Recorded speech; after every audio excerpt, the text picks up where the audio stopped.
Hello guys, good afternoon. Ito po ako, OFW ng Saudi Arabia. 24 years na po sa abroad. Ang dami ko na pong experience. Nakarating na po ng ibang bansa, klase-klaseng bansa, mga more than 20 bansa na.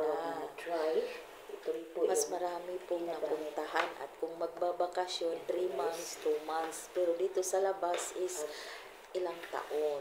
Pero now, I'm going Dito po home. ginagamit yung nagpaparepair sa mukha. Siguro yung 24 years of service na nag-abroad.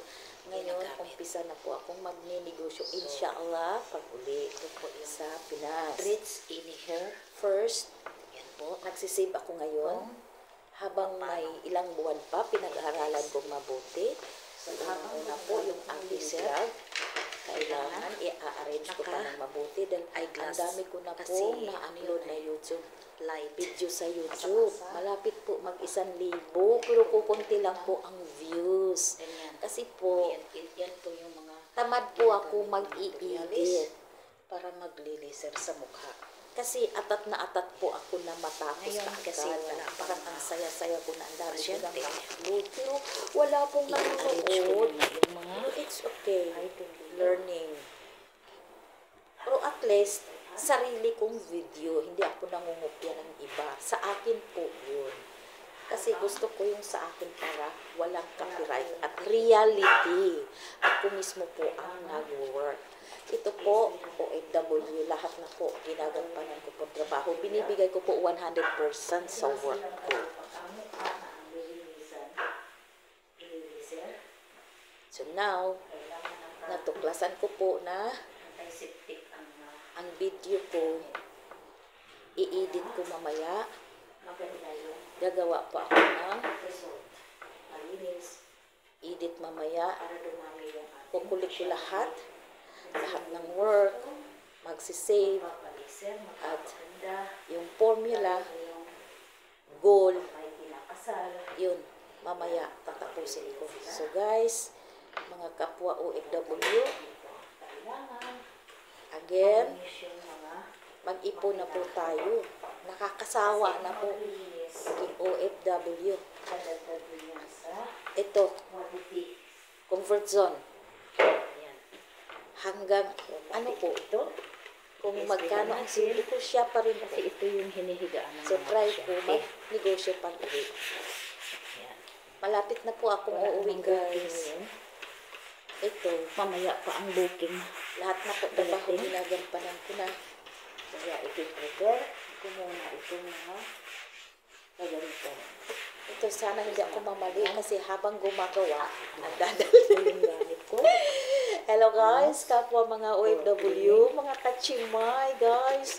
Guys, Magninegosyo na po tayo guys. pangatlong makina. Tama na, kung hindi Ang pa kayo ginagamit sa sawang-sawa pag-laser. dyan sa pagka-OFW, Ayan po. yung mga DH dyan, Ayan po yung- subukan naman natin maging business, maging negosyante. Ayan. Pero Ito yung hindi pa naman natin kabisado. Istadihan natin ngayon. Manonood po tayo kay Boss Chinkitan kasi marami siyang idea. And start Pangkayod with a sa small mukha. amount Ayan. ng negosyo. Halimbawa, mag-umpisa tayo Ito ng yung- banana cue at maliit lang ang Mga puhunan. Kunting ang ano po, kailangan disiplina po sa expenses dahil kung malaki ang Ayan po, guys, expenses ang mo, makina sa walang atin mangyayari ginagamit sa pag-laser negosyo. sa mukha. Kailangan disiplina ang katapat. Sen tayo magnegosyo para hindi babagsak. Zimmer Huwag po tayong sobrang gastador. laser. Kaya sigurado kahit anong klaseng negosyo i-start. Kung magaling tayo maggawa ng pera, ako magaling ako titinda. Pero kung walang disiplina sa expenses, wala rin mangyayari. Kaya kaakibat ang disiplina sa expenses, lahat ng bagay disiplina sa expenses para makikita, ililista isa-isa para malaman natin saan napunta yung pera. Kasi ngayon, kinikwenta ko, ang sweldo ko po is 30 times 24 months. Ngayon, mas malaki po ang expenses.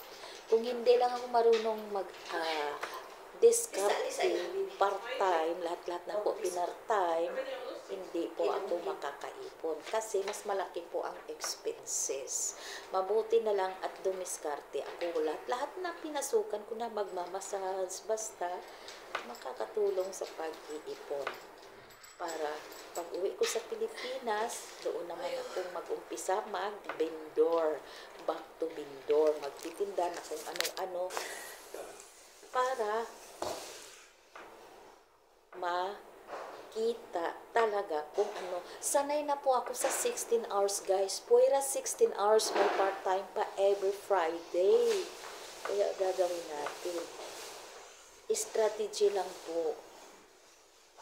At yung aking video sa YouTube, kailangan kong pipilitin ko mamaya mag-edit. Alam ko po mag-edit, pero matamad lang po talaga ako mag-edit. Mamaya po, gagawin ko sa okay guys, hello mga OFW.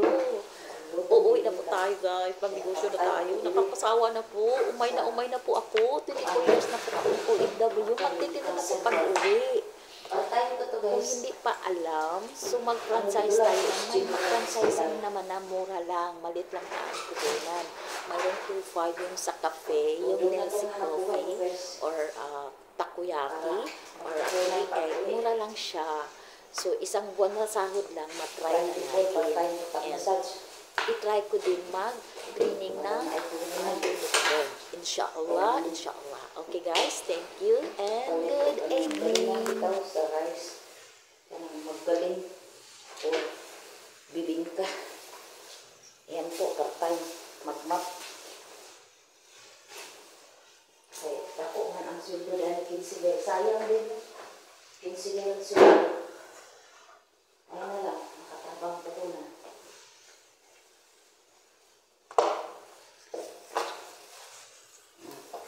Dako magtulong ng 15 bel. Puhunan bibingka.